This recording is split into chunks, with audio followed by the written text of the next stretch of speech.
بسم الله الرحمن الرحيم، ازيكم حبايبي عاملين ايه؟ بنتي بتحب الدنش جدا، وراحت جابت واحدة لقيتها ب10 جنيه. قلت لها طب هاتي واحدة كده نجربها. طعمها مش أحسن حاجة. آه، مش صبحة، مش حلوة. 10 جنيه ليه 10 جنيه؟ أنا حسيتهم كتير قوي. قلت لها لا، أنا اللي هعمل لك الدنش، لأنها كمان أصلا ما كلتهاش، يعني كلت نصها ورمت الباقي لأنها مش عاجباها. قلت بس أنا هعمل لها الدنش. وشايفين الجمال بجد طلع روعة، مخدش وقت ولا مجهود، ومش مكلف على فكرة. ممكن ما تحطيش شوكولاتة، ممكن تزينيه بالعسل بس يعني.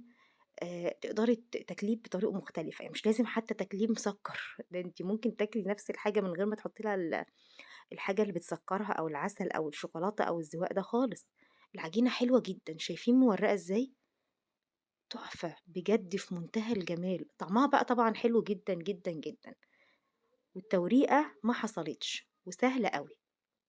أول حاجة هنجيب كوبايتين مية دافية، نحطهم في الطبق بتاعنا أو العجان، وعليهم كوباية زيت، معلقتين خميرة كبار، ومعلقتين سكر كمان عليهم زي ما انتوا شايفين كده.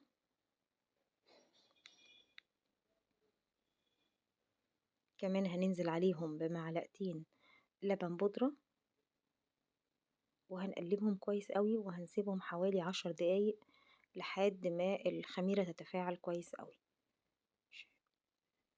شايفين هنا بقى بدأت تتفاعل خالص ازاي.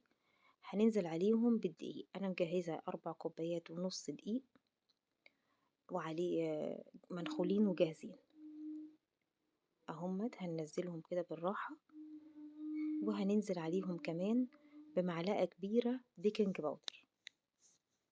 معلقة بيكنج باودر كبيرة، ده ما كانش كيس، ده كان تقريبا نص كيس.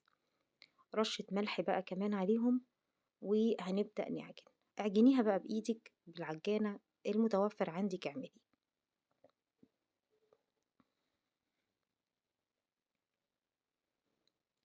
لو لقيتي العجينة بتلزق، ممكن تحطي معلقتين دقيق ولا حاجة لحد ما العجينة تبقى طرية جدا، لكن ما بتلزقش.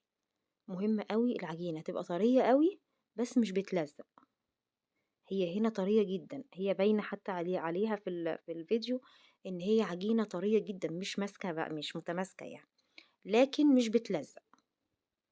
هناخدها كده، هتحسيها كمان العجينة نفسها فيها مطة. بصوا،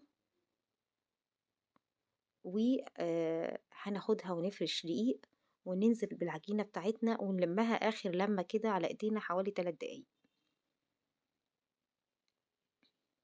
شايفين العجينة مش بتلزق؟ خلاص أنا عرفت أطلعها كويس جدا من الطبق، مش لازقة فيه. وهنبدأ نلم زي ما انتوا شايفين كده بالراحة. أهم حاجة اخدمي العجينة كويس علشان تطلع معاكي حلو. هي طرية وتحسيها مطاطة شوية. هنبدأ نقطع على طول كور صغيرة بالشكل اللي تحبيه. انا قطعتها كده، انتي قطعيها طبعا الشكل اللي انتي عايزاه. عايزة تاخدي كور على طول من العجينة براحتك. اهم حاجة اعملي الكور تكون حجمها كبير مش حجمها صغير، لان الكورة الواحدة هتطلع لنا 2 دنش. فاهمة؟ تابعي معايا الفيديو وانتي هتعرفي الطريقة. بصي انا بعمل كورة حجمها كبير، حجمها مش صغير، وهحطها هنا في صينية بقى او على السيليكون براحتك خالص لحد ما تخلصي الكمية كلها. لو وصلت لحد هنا اتمنى لايك وشير للفيديو علشان يوصل الكل، وتعليق حلو كده اتشجع بيه وابقى فرحانة واكمل معاكم. انا حطيتهم حوالي 10 دقايق وغطيتهم، وبعد كده هبدأ اجيب كوباية دقيق وعليها معلقتين نشا، وابدأ استخدمها، اقلبها واستخدمها في فرد العجينة زي ما انتوا شايفين كده. يعني انا بفرد العجينة هنا قدامكم بالدقيق ونشا. العجينة ارتاحت 10 دقايق، وده خلاها سهلة جدا في الفرد زي ما انتوا شايفين. هي بتتفرد بسهولة جدا، يعني مجرد ما هتحطي عليها النشابة هتلاقيها بتمشي معاكي.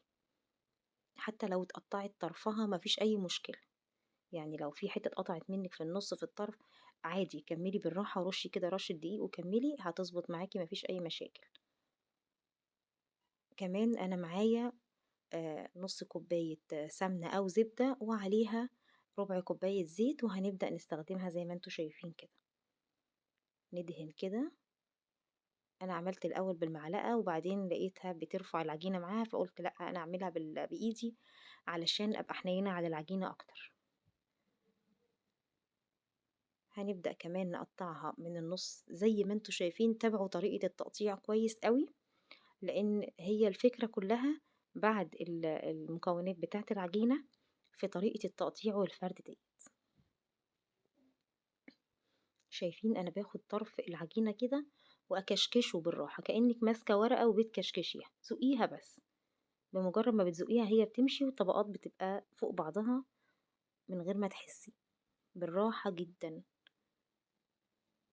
هي عجينة مطاطية قوي، يعني بمجرد ما تمسكيها هتحسي انها بتمط معاكي وبتطول. ولفيها بالشكل دوت كده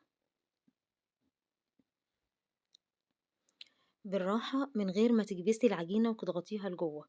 يعني ما تزنقيش الطبقات على بعضها، سيبيها ترتاح لان احنا لسه هنخمرها. اهيت بالشكل ده. هنحطها بقى في صاج عليه ورقة زبدة او مدهون زيت. انا ما كانش عندي ورقة زبدة فحطيت الصاج ومدهون زيت. شايفين الطرف بقى الأخير ده بندخله تحتها كده ونكمل تقطيع بنفس الطريقة. تابعي طريقة التقطيع بالراحة، هكرر لكم واحدة كمان علشان تاخدوا بالكم من الطريقة. هي سهلة جدا وصدقوني العجينة لذيذة جدا. طبعا أوفر بكتير جدا ما تروحي تجيبيها من بره، أوفر وأنضف. علشان تجيبي واحدة دنش من أي مكان محترم ومكان بيشتغل بالزبدة مش هتقل عن حوالي 35 جنيه. فلما هتعملي في البيت كمية زي اللي هنعملها دلوقتي مع بعض، هي حوالي 13 واحدة، فالتوفير رهيب.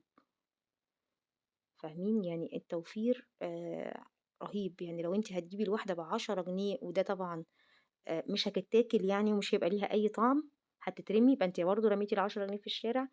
فانت هنا وفرتي 130 جنيه. تخيلي بقى لما تجيبي الواحدة ب30 جنيه اللي هي بقى بالزبدة أو ليها طعم وهتبقى حلوة زي اللي انتي عاملاها في البيت. فهنا التوفير بصراحة خرافي.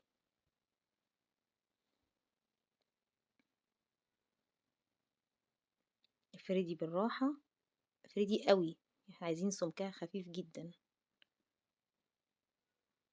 وهي هتتفرد، شايفين الرفع عامل ازاي؟ خفيفة جدا كأنها ورقة، وهي هتتفرد معاكي بكل سهولة. يعني هي هتتفرد وهتشجعك، يعني كل ما انتي بتعملي وهي بتتفرد بسهولة هتخليك تبقي عايزة تعملي أكتر. ندهن كده برضو بالزبدة والزيت اللي احنا حاطينهم، ونقطعها بنفس الطريقة اللي انا وريتها لكم. هنقطعها من النص، يعني كل كورة هتعمل لنا 2 دنش، ونزقها كده بالراحة ونبدأ نلفها حوالين بعضها بشكل الدنش التقليدي او المعروف.